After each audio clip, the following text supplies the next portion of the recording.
Hello friends, இலக்கிய சீரியலில் இந்த மாசிலா மணி பார்த்தீங்கன்னா இந்த அஞ்சலிக்கு சரியான ஒரு தண்டனையை கொடுத்துட்டாங்க. இப்போ இந்த அஞ்சலி தான் இந்த வீட்டு வேலை சமைக்கிறது எல்லாமே பார்த்தீங்கன்னா செய்யணும்.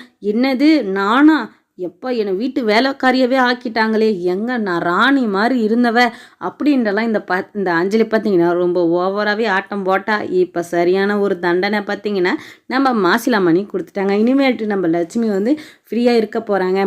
ஆனாலும் நம்ம மாசிலா மணி வீட்டில் இல்லாத சமயத்தில் இந்த அஞ்சலி பார்த்திங்கன்னா நம்ம லட்சுமியை டார்ச்சர் பண்ணுறாங்க. ஆனால் இந்த காஃபியை நம்ம லட்சுமி மூஞ்சியில் ஊற்றுனது எல்லாமே நம்ம இலக்கியாவுக்கு தெரிஞ்சால் சும்மா விட போகிறது இல்லைங்க இந்த அஞ்சலியை.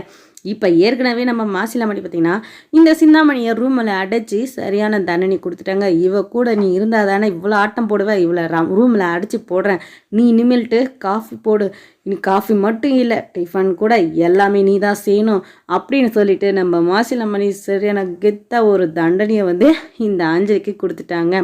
இப்போ இந்த அஞ்சலி தான் இந்த வீட்டு வேலை எல்லாமே செய்ய போகிறா.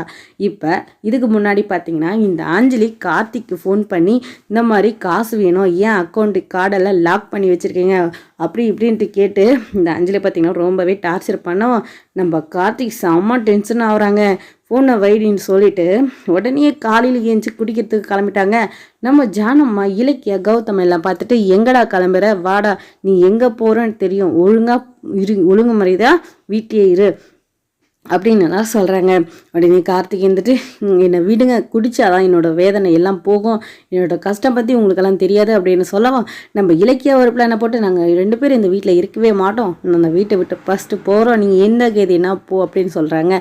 உடனே கார்த்திக் இருந்துட்டு சரி நான் இனிமேல்ட்டு குடிக்கவே மாட்டேன், இந்த அஞ்சலி வந்து ஃபோன் பண்ணி இந்த மாதிரிலாம் டார்ச்சர் பண்ணுறா, பணம் கேட்குறா அப்படிலாம் சொல்லவும் இவ என்னத்துக்கு ஃபோன் பண்ணணும், அவளுக்கும் இந்த வீட்டுக்கும் சம்மந்தமே இல்லை, எதுக்காக உனக்கு ஃபோன் பண்ணி டார்ச்சர் பண்ணுறா அப்படின்ட்டுலாம் இதுக்கு ஒரு முடிவு கட்டணும் அப்படின்னு சொல்லிட்டு நம்ம இலக்கியம் நினைக்க போகிறாங்க. இந்த அஞ்சலி வந்து இன்னொரு டைம் வந்து நம்ம கார்த்திகோட ஃபோனே பண்ணக்கூடாது, அந்த மாதிரி ஒரு நிலைமையை கொண்டு வர போகிறா. இதுக்கப்புறம் பார்த்தீங்கன்னா நம்ம கார்த்திகோட கல்யாணத்தை பற்றி மட்டும்தான் நம்ம ஜானம்மா கௌதம் எல்லாம் யோசிக்க போகிறாங்க. நம்ம இலக்கியா வந்து இந்த அஞ்சலியை திருத்தி எப்படியாச்சும் கார்த்திக் கூட சேர்த்து வைக்கணும் அப்படின்ட்டு நினச்சா கூட கண்டிப்பாக நடக்க போகிறதில்ல. நம்ம கார்த்திக்கு கண்டிப்பாக கல்யாணம் நடக்கிறது உறுதிங்க.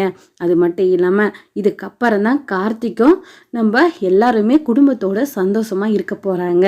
இப்போ பார்த்தீங்கன்னா இந்த அஞ்சலி வந்து இவங்களை டார்ச்சர் பண்ணணும்னு நினச்சா கூட அவளோட எந்த வேலையுமே செல்லுபடியாகாது. பைரவி ஒரு பக்கம் ரொம்பவே இரிட்டேட்டிங்காக இருக்கா. ஆனாலும் நம்ம இலக்கியா வந்து கார்த்திக்கு சரியான ஒரு ஜோடியை கண்டுபிடிச்சி கல்யாணம் பண்ணி வைக்கணுங்க. சரி வாங்க என்னதான் நடக்கணும் பார்க்கலாமே. இந்த வீடியோ பிடிச்சிருந்தா லைக் பண்ணுங்கள், கமெண்ட் பண்ணுங்கள், மறக்காம சப்ஸ்கிரைப்